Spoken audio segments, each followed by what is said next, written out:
22장 1절부터 15절까지 15절만 읽도록 하겠습니다.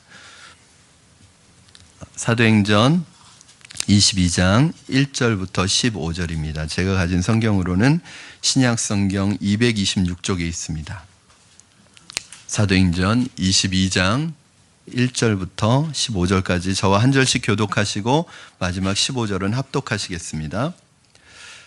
부형들아, 내가 지금 여러분 앞에서 변명하는 말을 들으라.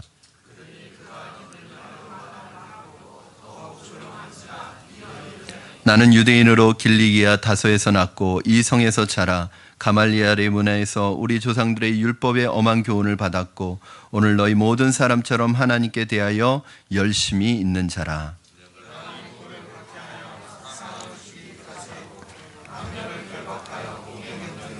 이에 대제사장과 모든 장로들이 내 증인이라. 또 내가 그들에게서 다메섹 형제들에게 가는 공문을 받아가지고 거기 있는 자들도 결박하여 예루살렘으로 끌어다가 형벌받게 하려고 가더니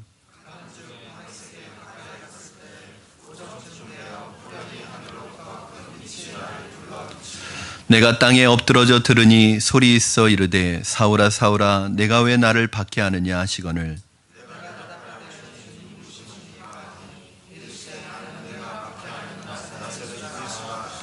나와 함께 있는 사람들이 빛을 보면서도 나에게 말씀하시는 이의 소리는 듣지 못하더라.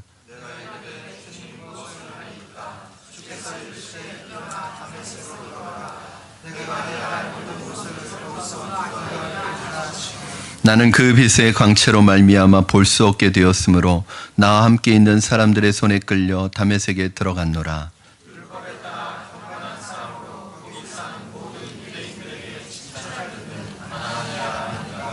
내게 와 곁에 서서 말하되 형제 사울아 다시 보라 하거늘 즉시 그를 쳐다보았노라.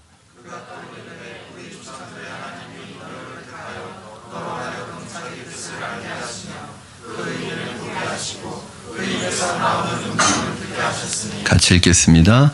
내가 그를 위하여 모든 사람 앞에서 내가 보고 들은 것에 증인이 되리라. 아멘.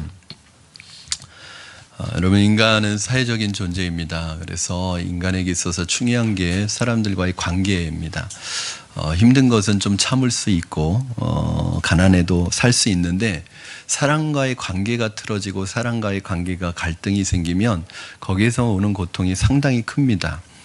특히 그 갈등 가운데 있는 사람이 그리고 어려운 가운데 있는 사람이 친한 사람이고 또 내가 사랑하는 사람이고 내가 잘 하려고 하는 잘 대하려고 하는 사람일 때 그 관계에서 오는 어떤 그 어려움은 몇 배가 되게 되어 있습니다. 바울이 그랬습니다. 바울이 예수님 믿고 변하지 않았다면, 예수님 믿지 않았다면 바울은 유대사회에서 굉장히 안정적인 신분을 가지고 편안하게 사람들에게 존경받으며 인정받으며 살 수 있는 그런 탁월한 유대인이었습니다. 그런데 바울이 예수님을 믿는 순간 형제들로부터 그 친척들로부터 다 배척을 당하고 핍박을 받는 그런 사람이 되었습니다. 그렇지만 바울은 예수님을 만난 기쁨이 너무 크고 예수님을 만난 그 감격을 누구하고도 비교할 수 없기 때문에 그런 어려움을 감수하면서도 예수님을 믿는 것을 결코 포기하지 않았습니다. 관계가 소중하고 관계가 중요하지만 바울에게 있어서는 주님과의 관계가 훨씬 더 중요했기 때문에 그 관계의 갈등에서 오는 모든 어려움과 고통을 예수님과의 관계 속에서 다 이겨낼 힘을 얻을 수 있었습니다.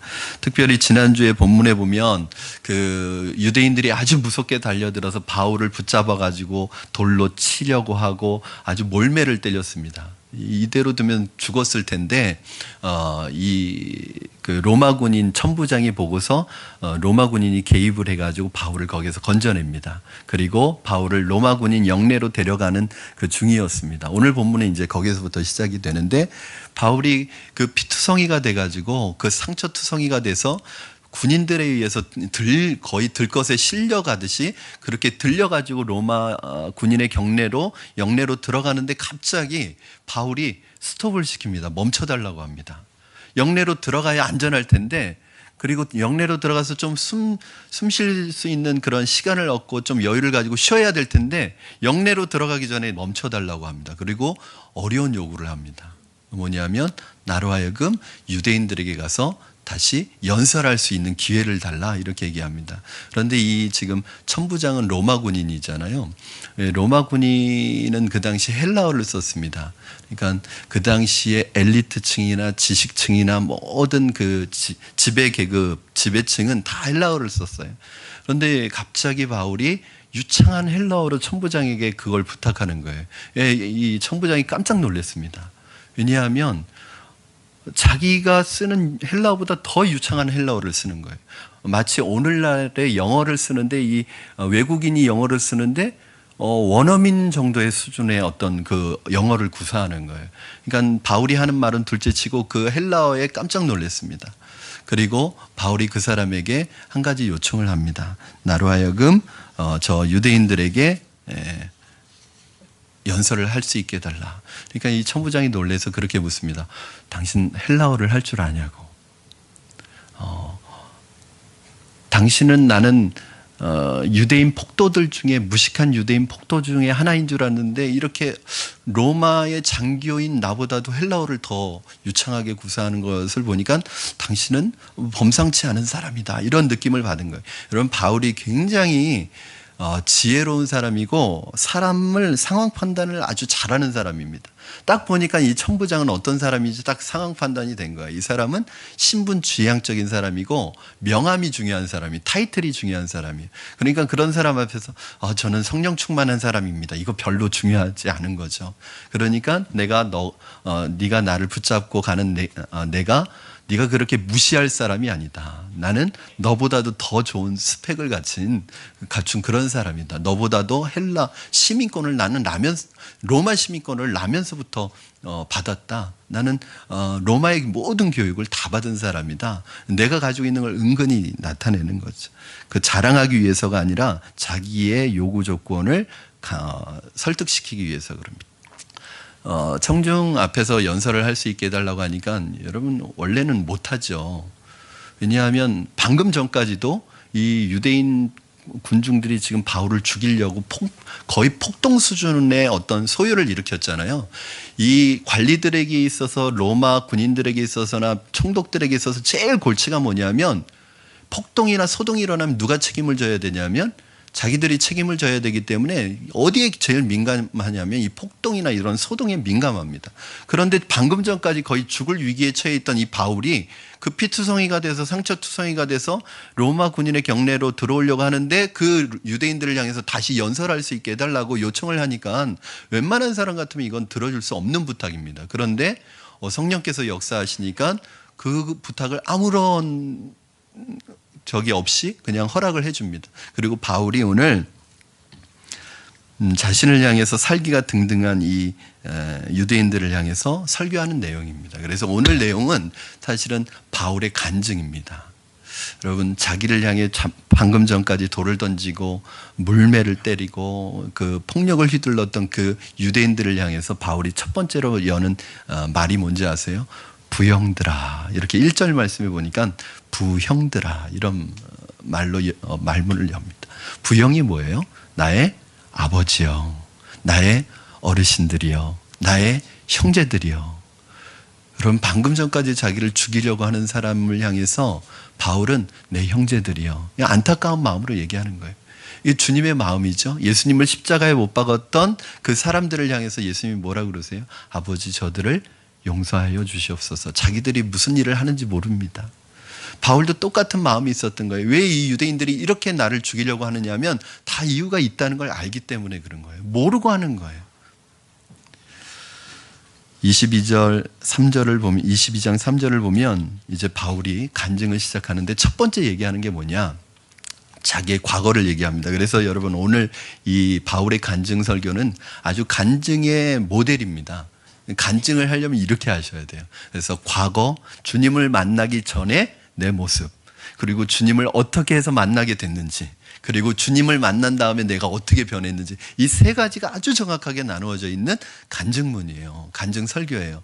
여러분이 어디 가서 간증한다고 하시면 이렇게 하시면 됩니다. 내가 주님을 만나기 전에 어떤 삶을 살았는지, 주님을 어떤 계기로 만나게 됐는지, 주님을 만난 이후에 내 삶이 어떻게 변했는지를 아주 일목요연하게 시작하는데, 바울이 첫 말을 뭐라고 시작하냐면 나는 유대인이다 이렇게 시작합니다. 22장 3절에 보면 나도 여러분과 같은 유대인이고, 나는 비록 내가 길리기아 다소라는 이방 도시에서 태어나긴 했지만 예루살렘 성에서, 예루살렘 시에서, 이 도시에서 나는 자라면서 율법 교육을 철저하게 받은 정말 유대인이다. 그러면서 뭐라고 얘기해요? 나는 가말리엘 문화의 문화생이었다.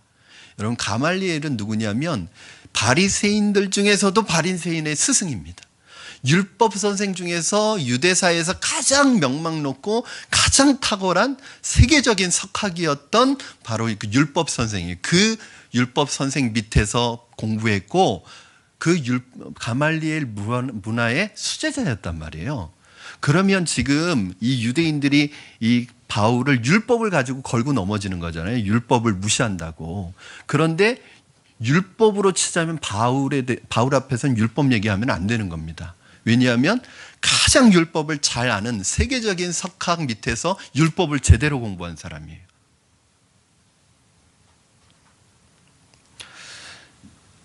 여러분, 바울은 그렇게 자신이 율법에 대해서 정통한 사람이라고 얘기합니다. 즉, 바울 앞에서 율법 얘기하는 건 공자 앞에서 문자 쓰는 거예요.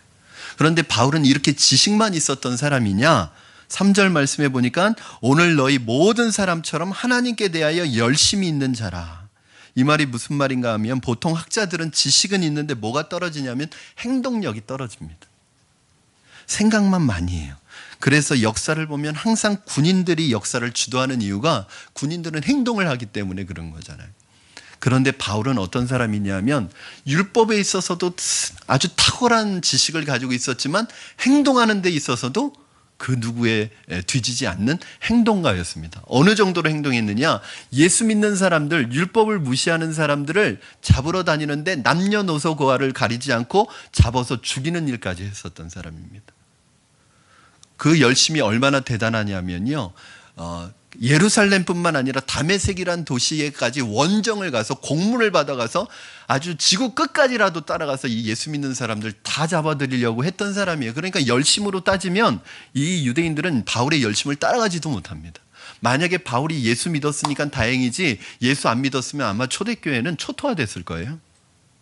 그 정도로 마치 우리 일제시대 때 일본군 헌병처럼 사람들을 이렇게 색출해내는 아주 독한 사람이었습니다.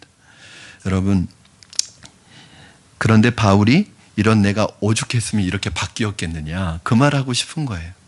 너희들이 나를 향해서 돌을 던지고 이렇게 나를 죽이려고 하는 이유 내가 다 안다는 거예요. 나도 그랬었다는 거예요. 그런데 내가 바뀌었다는 거예요. 내가 변화됐다는 거예요. 내가 예수님 만나서 변화됐다는 거예요. 그러면서 이제 어떻게 예수님 만났는지를 소개하는 것입니다. 자, 우리 6절 말씀 같이 한번 읽겠습니다. 시작. 가는 중 다메섹에 가까이 갔을 때에 오정쯤 되어 호련히 하늘로부터 큰 빛이 나를 둘러 비침해. 여러분, 주님께서 바울을 찾아오시는 아주 역사적인 사건인데, 시간은 언제예요? 오정쯤. 이게 뭐냐면 정오라는 얘기예요. 이스라엘에서 가장 햇빛이 강렬한 때, 가장 빛이 내리쬐는 그때, 그 햇빛의 강렬함보다도 더 밝은 빛이 자신을 비쳤는데, 둘러 비쳤는데, 그때 순식간에 이 바울이 시력을 잃어버립니다. 눈이 멀게 돼요. 여러분, 햇빛도 몇 초간 즉시하고 있으면, 얼마 동안 똑바로 바라보고 있으면 시력을 잃어버립니다. 그런데 그 햇빛보다 더 밝은 빛이 바울의 눈을 비춘 거예요. 그러니까 눈이 멀어버렸습니다. 그러면서 7절에 보니까 주님의 음성이 들리죠. 사울아 사울아, 왜 네가 나를 핍박하느냐? 왜 나를 박해하느냐? 여러분, 이건 화가 나서 주님이 부르시는 음성이 아니라 심판하기 위해 부르시는 것이 아니라, 바울은 교회를 핍박하는 박해자였지만 목자의 음성으로 부르시는 거예요. 이미 바울의 죄를 다 용서하실 각오를 마음을 먹고 부르시는 거예요. 그러므로 여러분, 여러분의 죄가 주홍처럼 붉을지라도 여러분에게 어떤 죄가 있다 할지라도 두려워하지 마시고 우리의 죄를 깨끗게 하시고 이미 여러분을 이곳에 부르실 때는, 여기에 불러주실 때는 여러분이 어떤 죄가 있든지 다 용서할 마음을 가지고 부르시는 거예요. 8절에 보니까 이렇게 묻습니다. 주님 누구십니까? 그때 주님이 대답하십니다. 나는 내가 핍박하는 예수다. 네가 왜 나를 핍박하느냐? 여러분, 바울이 예수님을 만난 적이 있습니까? 없습니까? 없죠. 예수님 살아생전에 사역하실 때는 한 번도 예수님을 본 적도 없는 사람입니다. 예수님을 만난 적도 없는데 예수님을 핍박했을 리는 더더욱 없어요. 그런데 바울은 교회를 핍박한 거예요. 예수 믿는 사람을 핍박한 거예요. 그런데 왜 예수님은 나를 핍박했다고 하시죠? 바울이? 예수 믿는 사람을 핍박하는 건 예수님 핍박하는 거예요. 왜냐하면 교회는 예수님의 몸이기 때문에 그렇습니다. 여러분, 오늘날 주님께서 우리 가운데 이렇게 말씀하시지 않을까요? 나는 내가 핍박하는 예수다. 네가 무시하는 예수다. 네가 무관심해하는 예수다. 나는 네가 술자리에서 농담거리로 올렸던 그 예수다. 나는 네가 교회 가지 말라고 핍박했던 네 아내가 믿는 예수다. 가장 무서운 죄는 예수님을 무시하는 죄고, 여러분, 주님께서 그걸 지적해 주시는 거예요. 지금 바울이요, 엄청난 충격에 빠졌습니다. 왜냐하면 자신이 평생 율법을 연구해 온 사람으로서 하나님의 뜻을 자신만큼 잘 아는 사람이 없다고 생각했고, 자기는 지금 하나님을 위해서 일한다고 이렇게 일하고 있는데, 지금 이 길이 하나님의 길이라고 믿고 하늘을 우러러 한 점 부끄럼 없이 지금 살아왔는데 자기가 틀린 거예요. 시험 공부를 열심히 했는데 시험장에 들어갔더니 범위가 틀린 거예요. 열심히 운전을 해서 몇 시간 달려왔는데 반대 방향으로 온 거예요. 얼마나 황당하고 얼마나 이 멘붕이 오겠어요. 그렇죠? 충격을 받은 거예요. 여러분, 길 잘못 들은 건 뭐 돌아오면 되죠. 시험 뭐 잘못 친 건 내년에 다시 치면 되죠. 그런데 자신의 인생을 투자해서 이게 신념이라고, 이게 진리라고 믿고 수십 년을 살아왔는데 그게 아니었던 거예요. 자기가 핍박하던 그 사람들이 옳았던 거예요. 자기가 핍박했던 그 예수가 바로 하나님이셨던 거예요. 메시아였던 거예요. 자기는 하나님을 위해 일한다고 했는데 결과적으로는 하나님을 대적하는 일을 하고 있었던 거예요. 사랑하는 여러분, 여러분 제대로 방향을 제대로 잡고 가고 계십니까? 여러분이 가고 있는 방향은 제대로 된 방향입니까? 나는 열심히 살아왔고 열심히 일하고 열심히 성심껏 살아왔는데 혹시 방향이 틀리지는 않았습니까? 오늘 그 방향을 돌이키시기를 바랍니다. 주님께서 이 잘못된 방향으로 가고 있던 바울을 부르셨어요. 그런데 이렇게 주님께서 바울에게 말씀하고 있는 순간에 신기한 것은 바로 이 주님의 음성이 다른 사람에게는 안 들렸다는 거예요. 9절 말씀 여러분 한번 같이 읽겠습니다. 9절 시작. 나와 함께 있는 사람들이 빛은 보면서도 나에게 말씀하시는 이의 소리는 듣지 못하더라.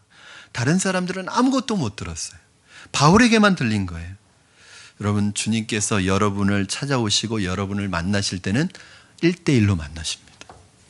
여기 많은 분들이 예배를 드리지만 오늘 주님이 여러분을 찾아가실 때는 1대1로 찾아가셔서 개인적으로 여러분의 마음의 문을 터치하고 노크하고 계시는 것입니다. 그래서 사람마다 주님을 만난 스토리가 다 달라요. 저는 주님을 만난 스토리가, 저의 스토리가 따로 있습니다. 여러분, 이 주님을 만나고 나니까 바울의 입에서 바로 나온 말이 헌신의 고백이 나옵니다. 10절 말씀, 이 고백이 여러분의 고백이 되었으면 좋겠어요. 10절 시작. 내가 이르되 주님 무엇을 하리이까? 주님께서 이르시되 일어나 다메섹으로 들어가라. 내가 해야 할 모든 것을 거기서 누가 이르리라 하시거늘. 아멘. 여러분, 주님과의 만남이 임팩트하고 감격적이면 감격적일수록 이 고백이 저절로 나옵니다. 예수님을 제대로 만나면, 주님을 제대로 만나고 주님의 은혜를 제대로 깨달으면 그 순간에 우리의 입을 통해서 나오는 고백이 뭐냐면, 주님 제가 뭘 할까요? 제가 무엇을 하겠습니까? 주님이 물으시지 않으셨어요. 너 뭐 할래? 물으시지 않으셨어요. 그런데 스스로 내가 무엇을 해야 됩니까? 주님께서 우리를 부르실 땐 괜히 부르시는 게 아닙니다. 목적이 분명히 있습니다.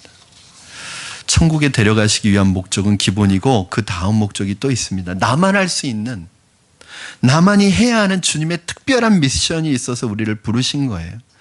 누가 시킨 게 아닙니다. 여러분, 헌신은 누가 시켜서 되는 게 아닙니다. 내가 감사해서 하는 거예요. 내 안에 감사가 넘치고 내 안에 주님을 만난 기쁨과 감격이 넘치면 그 은혜가 너무 커서 내가 뭐라도 해야 될 것 같은 거예요. 내가 주님을 위해서 뭔가 해야 될 것 같은 거예요. 어떤 큰 힘에 이끌리게 되는 것입니다. 여러분, 그런데 희한하게 주님께서 처음부터 바울에게 작전 명령을 아주 디테일하게 하달하지 않으셨습니다. 처음부터 바로 얘기해 주셨으면 얼마나 좋았겠어요. 용건만 간단히. 그렇게 해서 바울아, 내가 너를 부른 이유는 네가 이제는 아시아를 누비면서 복음을 전할 거예요. 그리고 유럽까지 갈 거예요. 그리고 로마까지 가고 서바나까지 갈 거예요. 그리고 이제 네가 신약 성경의 3분의 1을 네가 쓸 거야. 이렇게 얘기해 주시면 얼마나 좋아요. 그런데 얘기 안 해 주세요. 어떻게 하세요? 한 걸음 한 걸음 인도해 주세요. 하나하나 인도해 주세요. 여러분, 지금은 다메섹으로 들어가라. 그러면 내가 할 모든 것을 거기에서 누가 알려줄 거다. 전부 다 블링크입니다. 그렇죠? 네모예요. 다 네모로 들어가면 거기서 누가 알려줄 것이다. 이거예요. 사랑하는 여러분, 하나님이 우리를 인도하실 때 그렇게 한 걸음 한 걸음 인도하시는 이유가 뭔지 아세요? 어떤 분은 이렇게 기도해요. 하나님, 내 인생의 전체적인 그림을 보여주세요. 보여줘도 감당 못합니다. 여러분, 전능하지 않은데 어떻게 전지를 감당할 수 있겠어요? 내가 능력이 없는데 다 안다고 그게 내 감당이 되겠어요? 그래서 하나님은 우리가 감당할 수 있을 만큼만 인도해 주시는 거예요. 여러분, 공부 잘하는 학생들의 비결이 있는데 뭔지 아세요? 공부 못하는 애들이 하는 말이 꼭 이렇습니다. 엄마, 나 6시간 동안 공부할 거니까 나 말리지 마세요. 이런 애들은 30분도 못 견딥니다. 하다가 배 올리면 지가 안 나가도 되는데 꼭 지가 나가서 문 열어주고 이 집중을 안 해요. 그런데 공부 잘하는 아이들은 1시간만 해야 되겠다. 1시간 딱 하고 나면 1시간 더 해야 되겠다. 이렇게 조금씩 늘려간다는 거예요. 한꺼번에 너무 큰 목표를 잡으면 이게 사실 감당이 안 되는 거죠. 여러분, 다메섹으로 하나님께서 바울을 인도하시는데, 다메섹이 어떤 곳이냐면, 다메섹은 바울이 교회를 핍박하러 가려던 곳인데 주님이 그곳으로 바울을 가게 하세요. 다메섹을 가게 하시는 이유는 뭐냐면 다메섹의 의미를 바꾸시는 거예요. 예수님을 만나면 여러분의 다메섹이 달라집니다. 다메섹은 바울이 예수 믿는 사람 죽이러 가려던 장소인데 어떤 장소로 바뀌어요? 눈을 뜨는 장소로 바뀌고, 내 영적인 눈을 뜨는 장소로 바뀌고, 영적인 스승을 만나는 장소로 바뀌어지는 거예요.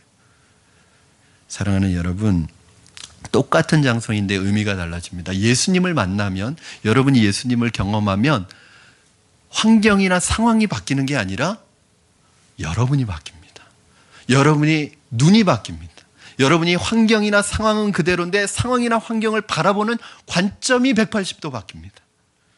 현실은 그대로인데 현실을 보는 눈이 달라지는 거예요. 여러분, 옛날에는 직장이 먹고 사는 수단이었는데 예수님을 만나고 나서는 직장이 이제는 선교지로 보입니다. 옛날에는 직장이 내 자존심이고 체면이었는데 이제는 사역의 현장으로 보입니다. 그러니까 이제 내가 직장에서 좀 높아진다고 해도 교만하지 않습니다. 왜냐하면 하나님이 일 더 하라고 하시나 보다, 그렇게 생각합니다. 내가 직장에서 좌천된다고 해도 낙심하거나 실망하지 않습니다. 왜냐하면 하나님께서 좀 쉬고 다른 일을 하라고 하시는 건가 보다라고 생각하기 때문입니다. 세상이 바뀐 것이 아니라 내가 바뀐 것입니다. 여러분, 예수님을 만나면요, 가정을 바라보는 눈이 바뀌어요. 직장을 바라보는 눈이 바뀝니다. 내가 하고 있는 일을 바라보는 눈이 바뀌어요. 여러분의 다메섹은 여러분의 직장이고 가정이고 여러분의 현실입니다. 현실이 달라지는 것이 아니라 그 현실을 바라보는 여러분의 눈이 바뀌기를 주님의 이름으로 축원합니다. 그래서 이 눈이 바뀌지 않으면요, 그 사람은 어떤 환경과 어떤 상황 속에, 아무리 좋은 상황 속에 갖다 놔도 늘 그 사람의 입술을 장식하는 것은 불평과 불만밖에 없어요. 여러분, 누가 우리를 만족시킬 수 있겠어요? 집 없는 사람은 집 마련하는 게 꿈이고, 집 마련하면 평수 늘려가는 게 꿈이고, 좀 그 평수에 살면 더 넓은 평수에 살고 싶은 게 만족이 안 됩니다. 특히 물질은 더 만족이 안 되죠. 여러분, 상황과 환경이 바뀌기를 기대하지 마시고 그 상황과 환경을 바라보는 여러분의 시선이 바뀌기를 주님의 이름으로 축원합니다. 이게 예수님을 만나면 이게 가능해집니다. 예수님을 만나고 나니까 관점이 바뀌더라고요. 생각이 바뀌더라고요.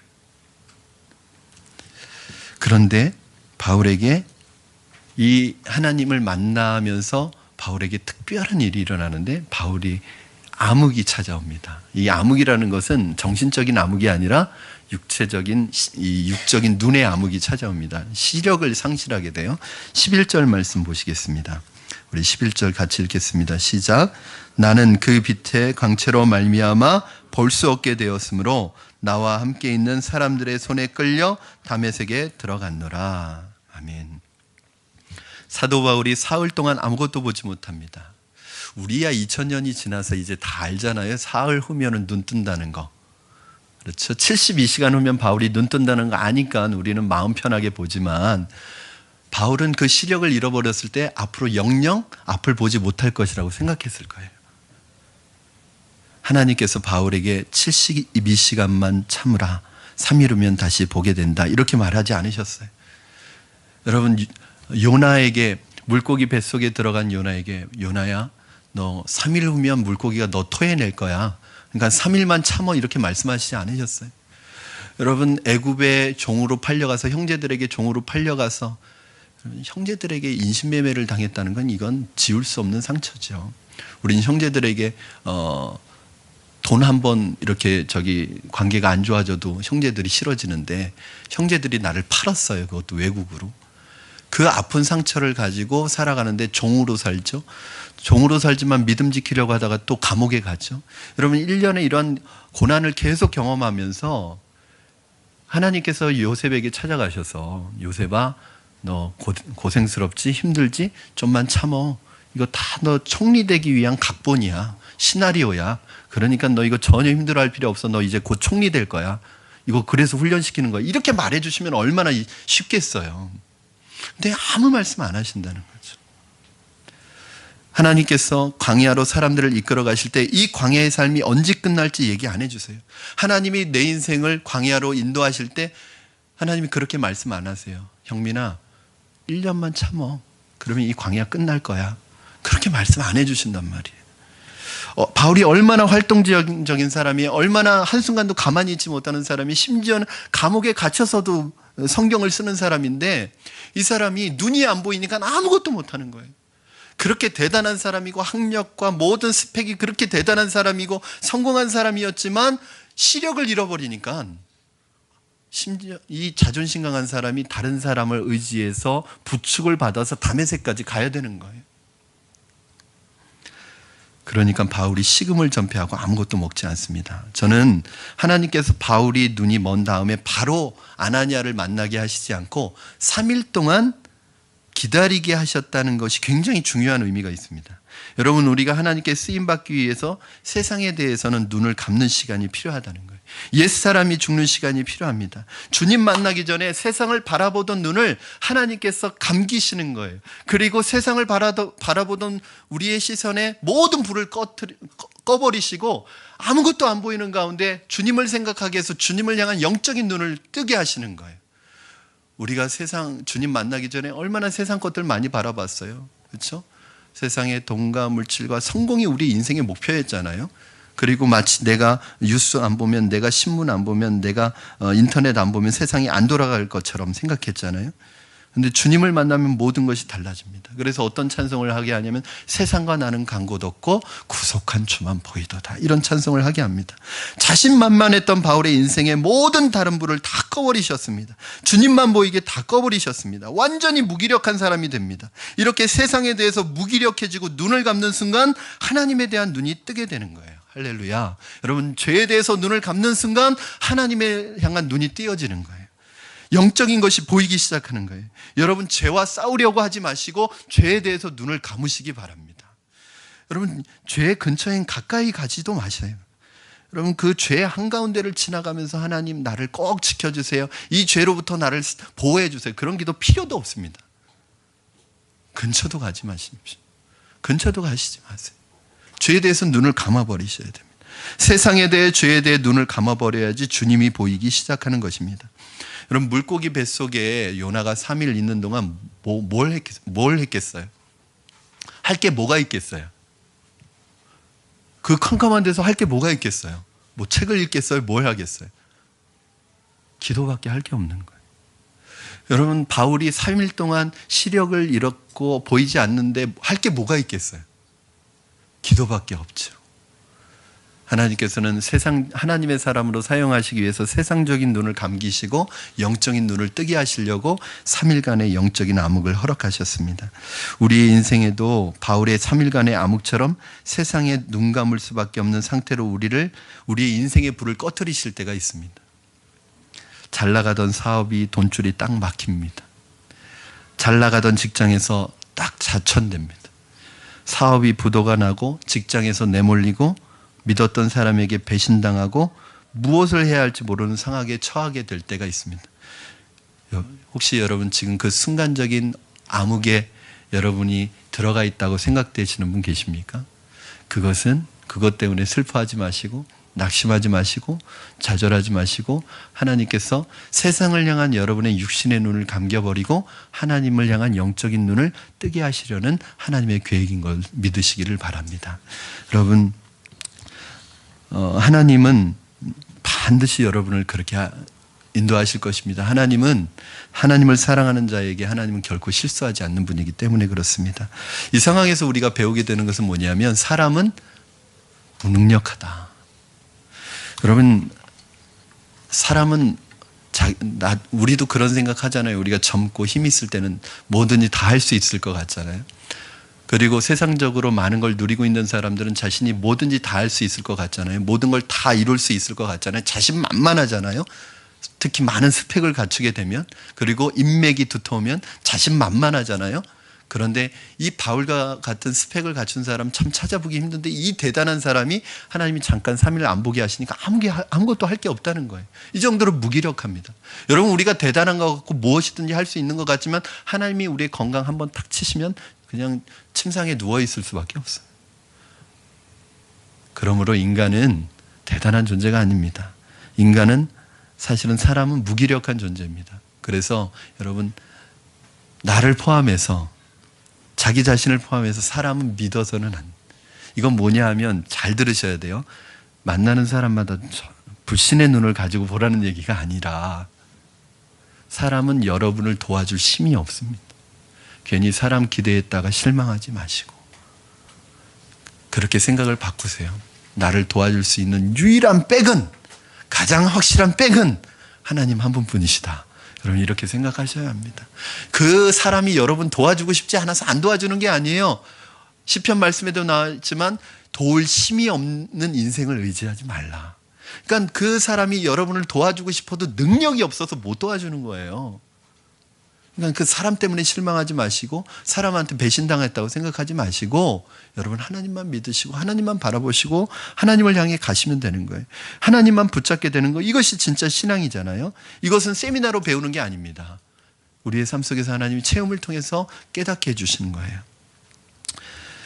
하나님이 사람을 세우기 전에 그래서 그를 깊이 낮추십니다. 자기가 가장 자신만만하는 분야에서 실패를 경험하게 하십니다. 여러분, 사업에 자신이 있습니까? 사업에서 꺾어버리십니다. 인간관계, 인맥에 자신이 있습니까? 사람에게 실망하게 만드시고 사람에게 배신당하게 만드십니다. 내가 가장 자신 있어 하는 분야에서 하나님이 꺾어버리시는 거예요. 왜? 하나님만 의지하도록, 하나님만 붙들도록. 그러므로 여러분의 인생에 이 3일의 암흑이 지금 찾아왔다면 걱정하지 마시고 두려워하지 마시기 바랍니다. 절망하지 마시기 바랍니다. 하나님이 여러분에게 오시는 순간입니다. 하나님이 여러분을 도우실 것입니다. 여러분을 전에는 육신의 눈으로 볼 수 없었던 영적인 눈으로만 보여지는 사명의 길로 여러분들을 인도하실 줄로 믿습니다. 하나님께서 이 3일의 암흑 뒤에 바울을 위해서 어떤 한 사람을 예비하셨습니다. 우리 아나니아라는 사람이에요. 12절 우리 같이 읽겠습니다. 12절 시작.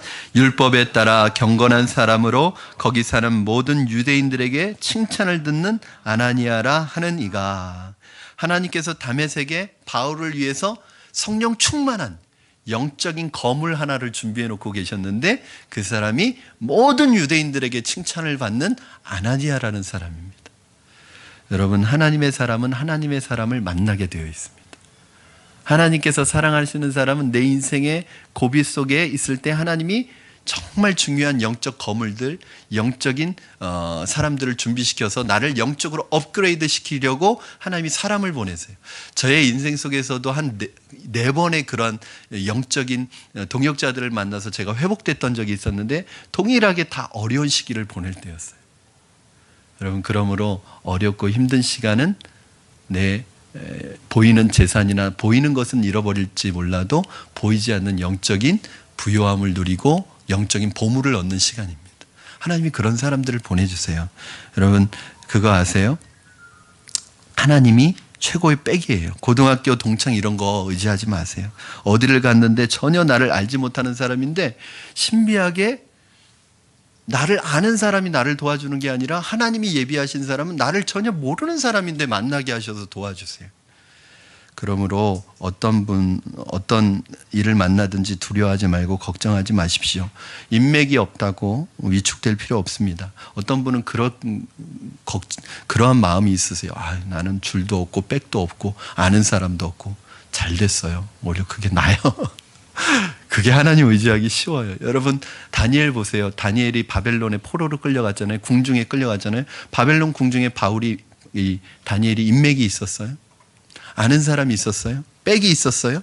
그런데 왕이 그냥 다니엘을 이뻐하는 거예요. 백도 없고 인맥도 없고 아무것도 없는데 그냥 왕이 다니엘만 이뻐하는 거예요. 하나님이 하시는 은혜죠.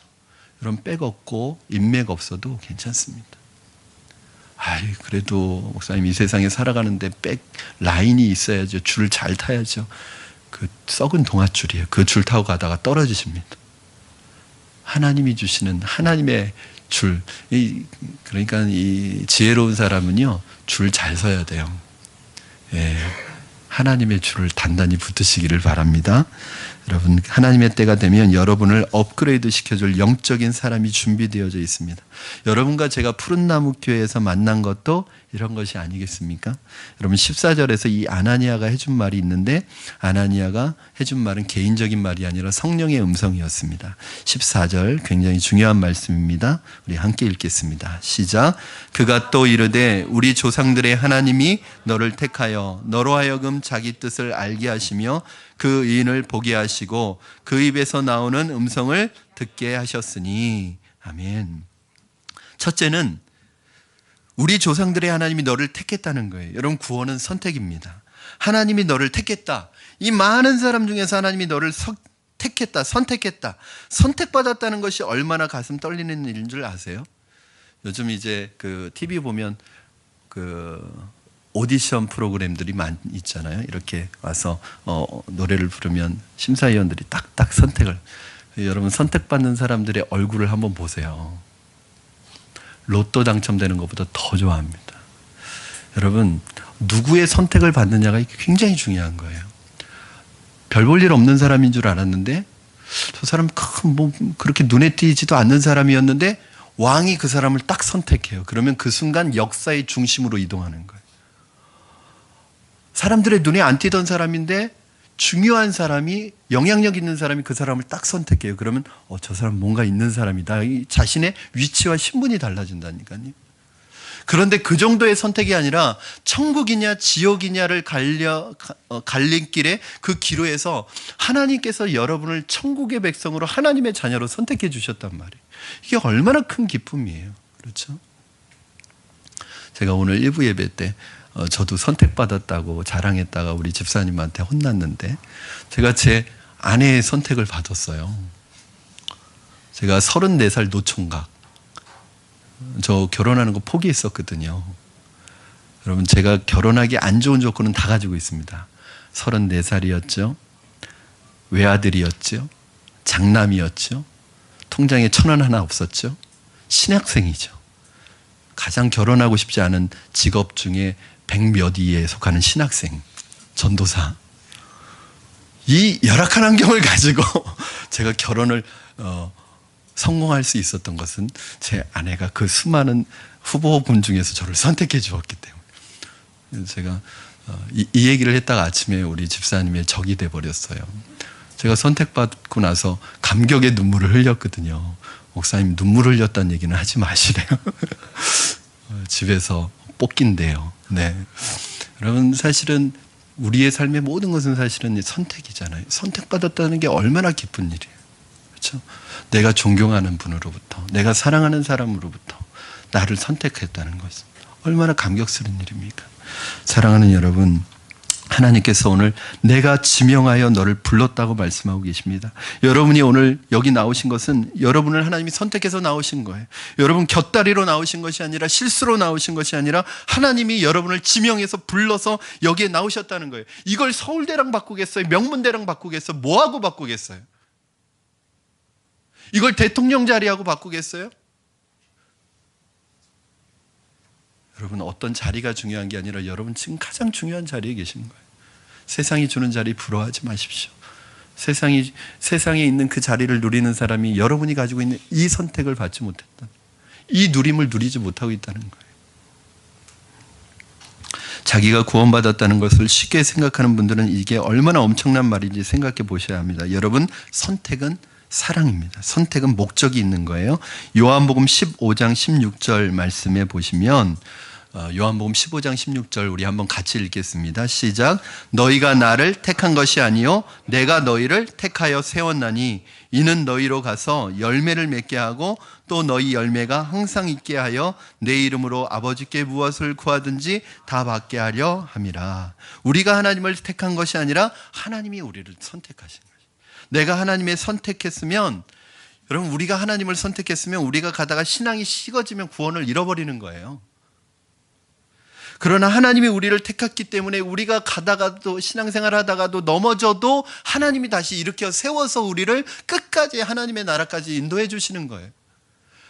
아이가 아빠의 손을 잡고 가면 아이는 연약하기 때문에 아빠의 손을 놓칠 수 있어요. 그런데 아빠가 아이의 손을 잡고 가면 절대 놓치지 않습니다. 아이가 넘어져도 포기하지 않습니다. 이것이 여러분 우리의 구원입니다. 저는 여러분이 이 은혜와 이 선택과 이 구원을 받은 분들인 것을 축하드리고 여러분 삶 속에 이 은혜가 잊혀지지 않기를 주님의 이름으로 축원합니다.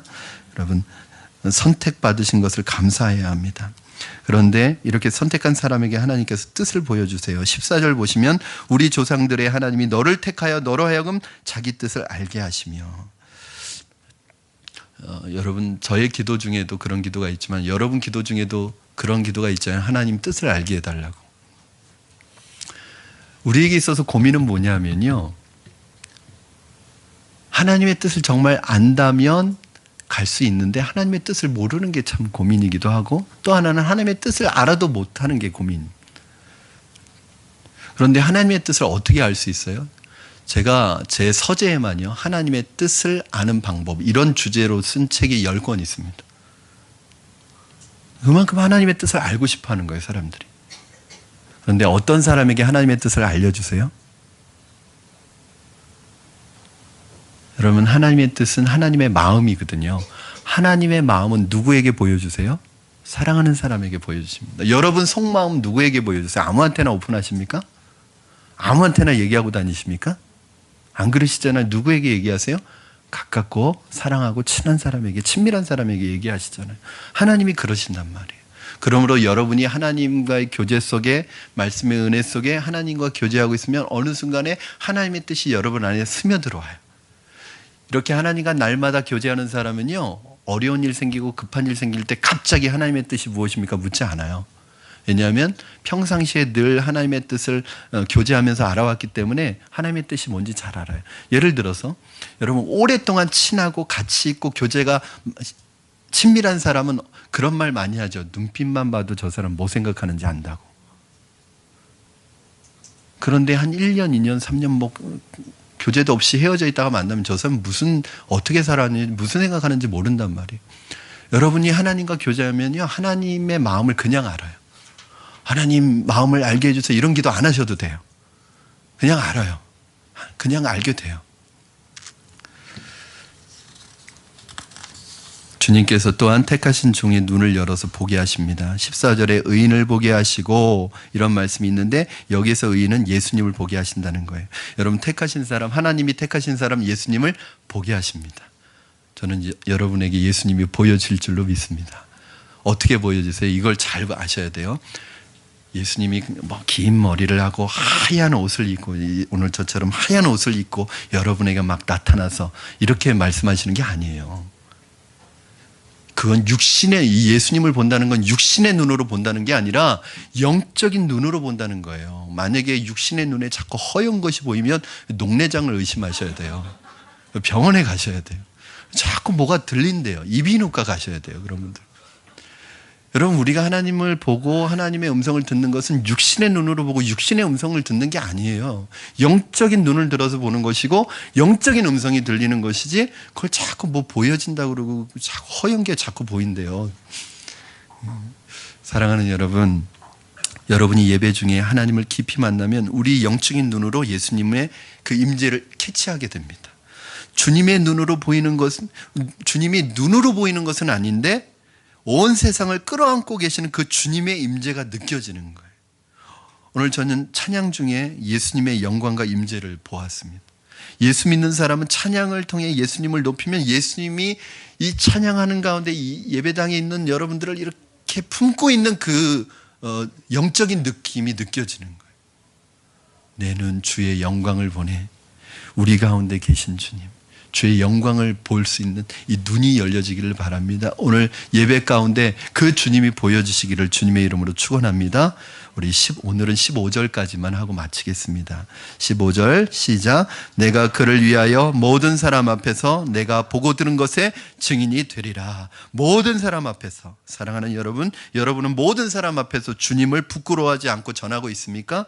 높은 사람 앞에서, 내가 잘 아는 사람 앞에서 혹시 민망해서 아무 말도 못하고 있지는 않습니까? 없는 말 하라는 게 아니에요. 여러분이 경험한 만난 예수님, 여러분에게 주신 은혜를 자랑하라는 것입니다. 사랑하는 여러분, 우리는 너무 세상 앞에서 주님 부끄러워합니다. 주님에 대해서 한마디도 못합니다. 세상에서 부모 하나 잘 만나가지고 돈 많은 부모 만나서 목에 힘주고 자기 부모 자랑하는 그 아들들도 있는데, 만군의 여호와이신 하나님이 우리 아버지신데, 그 놀라운 하나님이, 우리를 사랑하시는 하나님이 우리 아버지신데 우리는 세상 속에서 전혀 주님을 자랑하지 못합니다. 사랑하는 여러분, 모든 사람 앞에서 주님을 자랑하는 저와 여러분 되기를 주님의 이름으로 축원합니다. 우리 이 시간에 함께 찬양하고 기도하도록 하겠습니다. 여러분, 이 찬양의 가사처럼 하나님, 우리 육신의 눈은 이제 감겨지게 해주시고 세상을 바라보던 세상의 명예와 세상의 영광을 쫓아가던 우리 육신의 눈은 감겨지게 하시고 어두워지게 하시고 이제 주님을 볼 수 있는 영적인 눈이 열리게 하여 주시옵소서. 내 사명이 보여지게 하여 주시옵소서. 우리의 영적인 눈을 열어주시옵소서. 오늘 예배 가운데 임하시는 그 주님을 영적으로 보고 영적으로 만날 수 있는 은혜를 우리에게 허락하여 주시옵소서. 우리의 신앙의 고백을 담아서 함께 찬양하겠습니다. 내는 주의 영광을 보내. 내는 주의 영광을 보내. 우리 가운데 계신 주님, 그 빛난 영광, 그 빛난 영광, 온 하늘 더 그 찬송 온 땅 가득해. 그 찬송 온 땅 가득해. 내는 주의 영광을 보내. 내는 주의 영광을 보내. 찬송 가운데 서신 주님, 주님의 얼굴은, 주님의 얼굴은 온 세상 향하네. 권능의 발을 드셨네. 주의 영광 이곳에 가득해. 아멘. 우린 선의 주님과 함께 찬양하며 우리는 전진하리. 모든 열방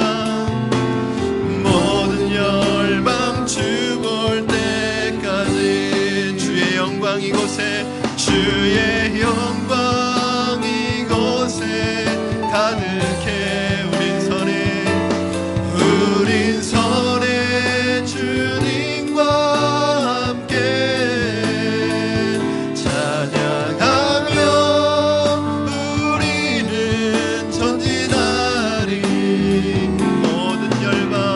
모든 열방 주 볼 때까지.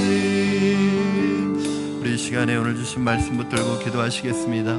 하나님, 세상을 향하여 세상의 명예와 영광과 세상의 좋은 것들을 바라보며 세상 것만 바라보던 우리 육신의 눈이 감겨지게 하여 주시옵소서. 세상을 향하여 있던 우리 육신의 모든 것들에 하나님 아버지, 하나님 불을 꺼뜨려 주시고 불을 꺼버리시고 오늘 하나님 향하여 우리 영적인 눈이 열리게 하여 주시옵소서. 주님의 영광을 볼 수 있게 하여 주시고, 그리하여 주님께서 우리를 향하여 새롭게 열어놓으신 사명의 길을 발견할 수 있게 하여 주시옵소서.